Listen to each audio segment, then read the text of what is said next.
আল্লাহ রাব্বুল আলামিন কোরআনুল কারীমের 16 নম্বর সূরা তাহার মধ্যে জানিয়ে দিয়েছেন, তাহা মা আনজালনা আলাইকাল কুরআনা লিতাশকা ইল্লা তাযকিরাতান লিমান ইয়াখশা تنزيلا ممن خلق الأرض والسماوات العلى আল্লাহ রাব্বুল আলামিন বলতেছেন, তাহা تنزيلا ممن خلق الأرض والسماوات العلى। হে নবী, আমি কোরআনকে আপনার উপরে কারণে নাযিল করি নাই যাতে আপনার কষ্ট হবে, যাতে এই কোরআনকে আপনার সমাজের মাঝে মানুষকে বোঝাতে কষ্ট হবে, সমাজের মধ্যে এই কোরআনকে পড়তে কষ্ট হবে, সমাজের মধ্যে মানুষকে কোরআন মানতে কষ্ট হবে, এই কারণে আমি কোরআনকে নাযিল করি নাই। আল্লাহ রাব্বুল আলামিন জানিয়ে দিচ্ছে আমি এই কোরআনকে কেন নাযিল করেছি। আল্লাহ রাব্বুল আলামিন বলতেছে, এই কোরআনকে আমি মানুষের উপরে নাযিল করেছি এই কারণে যাতে করে মানুষ এই কোরআন থেকে তাদের সকল উপদেশগুলো গ্রহণ করতে পারে। কে বলেছেন? কে বলেছেন? আল্লাহ রাব্বুল আলামিন বলেছেন। কোরআনকে আল্লাহ রাব্বুল আলামিন কষ্টের জন্য নাযিল করে নাই, যে কোরআন বুঝতে কষ্ট হবে, কোরআন মানতে কষ্ট হবে এই কারণে নাযিল করে নাই, বরং আল্লাহ রাব্বুল আলামিন এই কোরআনকে নাযিল করেছেন যাতে করে জগতের সকল মানুষ এই কোরআন থেকে উপদেশ গ্রহণ করতে পারে। আমরা উপদেশ গ্রহণ করব তো কোরআন থেকে, নাকি শুধুমাত্র তেলাওয়াত করব? তেলাওয়াতের জন্য কিন্তু শুধু আল্লাহ তাআলা পাঠায়নি, এটা থেকে উপদেশ গ্রহণ করতে হবে। আল্লাহ রাব্বুল আলামিন জানিয়ে দিচ্ছেন, হে রাসূল, আমি কোরআনকে দুনিয়ার মানুষের মাঝে প্রেরণ করেছি শুধুমাত্র কষ্টের জন্য নয়, শুধুমাত্র তেলাওয়াতের জন্য নয়, এই কোরআন থেকে তারা তাদের জীবনের উপদেশগুলো গ্রহণ করবে। আল্লাহ রাব্বুল আলামিন বলেছেন, এটা আমি এই কারণে নাযিল করেছি যাতে এটা অবতীর্ণ করেছি। আল্লাহ রাব্বুল আলামিন বলেছেন যাতে করে মানুষ সকল এই কোরআন থেকে হেদায়েত নিয়ে সামনের দিকে অগ্রসর হতে পারে এবং তাদের জীবনকে পরিবর্তন করতে পারে। কে বলেছেন? আল্লাহ রাব্বুল আলামিন বলেছেন। শুধুমাত্র তাই নয়, এই কোরআন দুনিয়ার কোনো মানুষের থেকে অবতীর্ণ হয়নি, এই কোরআন অবতীর্ণ হয়েছে সকল কিছু যিনি সৃষ্টি করেছেন সেই রব্বুল আলামিনের পক্ষ থেকে। তাহলে এই কোরআন কার পক্ষ থেকে নাযিল হয়েছে? আল্লাহ রাব্বুল আলামিনের পক্ষ থেকে আমাদের কাছে অবতীর্ণ হয়েছে।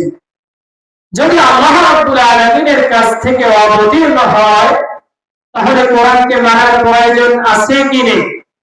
অবশ্যই আছে। কারণ আল্লাহ রাব্বুল আলামিন বলেছেন, বান্দা, তোমাকে আমি দুনিয়ার মধ্যে প্রেরণ করেছি তো শুধুমাত্র ওয়া খালাকাতুল জিন্না ওয়াল ইনসা ইল্লা লিয়াবুদুন, জিন এবং ইনসান জাতিকে সৃষ্টি করেছে আমার ইবাদতের জন্য, আমার দাসত্বের জন্য, আমার গোলামীর জন্য। দাসত্ব গোলামি কিভাবে করবে? কোরআন থেকে উপদেশ গ্রহণ করে এরপর আল্লাহর দাসত্ব আর গোলামি করতে হবে, নাকি কোন পীর বাবার কাছ থেকে উপদেশ গ্রহণ করতে হবে, কোন হুজুরের কাছ থেকে গিয়ে উপদেশ গ্রহণ করতে হবে? আল্লাহ রাব্বুল আলামিন শুধু কি এটা আমাকে পড়ার জন্য পাঠিয়েছেন, আপনাদেরকে পড়ার জন্য পাঠিয়েছেন? সবাইকে এটা থেকে উপদেশ গ্রহণের জন্য আল্লাহ রাব্বুল আলামিন পাঠিয়েছেন। এজন্য সবাইকে এটাকে বোঝার চেষ্টা করতে হবে।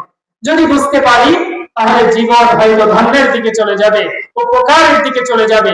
আর যদি বুঝতে না পারি তাহলে এই জীবন আসলে কোনো কামিয়াব আমরা হাসিল করতে পারবো না। আল্লাহর রাসূল সাল্লাল্লাহু আলাইহি ওয়াসাল্লাম হিরা গুহার মধ্যে বসে চিন্তা করতেছে, উম্মতে মুহাম্মদ বিশ্বনবী জনাবে মুহাম্মদুর রাসূলুল্লাহ সাল্লাল্লাহু আলাইহি ওয়াসাল্লাম পয়গম্বর আরবি জনাবে মুহাম্মদুর রাসূলুল্লাহ সাল্লাল্লাহু আলাইহি ওয়াসাল্লাম উম্মতে মুহাম্মাদের জন্য চিন্তা করতেছে, গবেষণা করতেছে। হেরা গুহার মধ্যে লুকিয়ে আছে, চিন্তা করতেছে এই উম্মতে মুহাম্মাদের কি হবে, আমার এই উম্মতের কি হবে যারা জিনার মধ্যে লিপ্ত হয়ে আছে, যারা গুনাহের মধ্যে লিপ্ত হয়ে আছে, যারা মূর্তি পূজার মধ্যে লিপ্ত হয়ে আছে, যারা জমিনের মধ্যে অসংখ্য গুনাহের মধ্যে লিপ্ত হয়ে আছে, এই উম্মতে মুহাম্মাদের কি হবে, এরকম চিন্তা করতেছে হেরা গুহার মধ্যে। চিন্তা করতে করতে কিছুক্ষণের মধ্যেই জিবরিল আলাইহিস সালাম আল্লাহর রাসূল সাল্লাল্লাহু আলাইহি ওয়াসাল্লামের কাছে এই কোরআনকে তার কাছে উপহার হিসেবে নিয়ে এসেছে। কি উপহার হিসেবে নিয়ে এসেছে? এই কোরআনকে উপহার হিসেবে নিয়ে এসেছে। জিবরিল আলাইহিস সালাম এই কোরআনকে উপহার হিসেবে আল্লাহর রাসূলের কাছে এনে দিয়ে আল্লাহর রাসূলকে জানিয়ে দিলেন, হে রাসূল, আপনি জানিয়ে দিন, আপনি আপনার উম্মতের মধ্যে জানিয়ে দিন, যদি আপনার কোন উম্মতে মুহাম্মাদি এই কোরআনকে তাদের জীবনে অ্যাপ্লাই করতে পারে, তাদের জীবনকে এই কোরআনের উপদেশে লাগাতে পারে, তাদের জীবনকে যদি কোরআন অনুযায়ী সাজাতে পারে, আল্লাহ রাব্বুল আলামিন সে যদি জিরো থেকে কোরআনের সঙ্গে স্পর্শ হওয়ার কারণে তাকে হিরো বানিয়ে দিবে।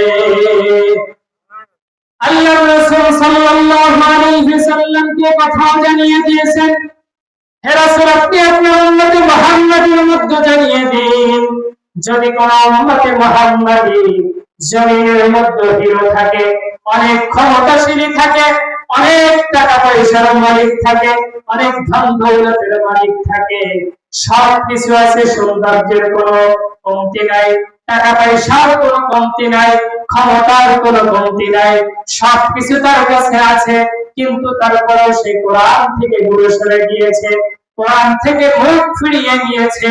এই মুখ ফিরিয়ে নেওয়ার কারণে আপনার উম্মতকে জানিয়ে দিন, সে যত বড় ক্ষমতাশালী ব্যক্তি হোক না কেন, সে সমাজের মধ্যে যদি এক নম্বরের হিরো হয়ে থাকে, মুহূর্তের মধ্যে আল্লাহ রাব্বুল আলামিন তাকে জিরোতে পরিণত করে দিবে।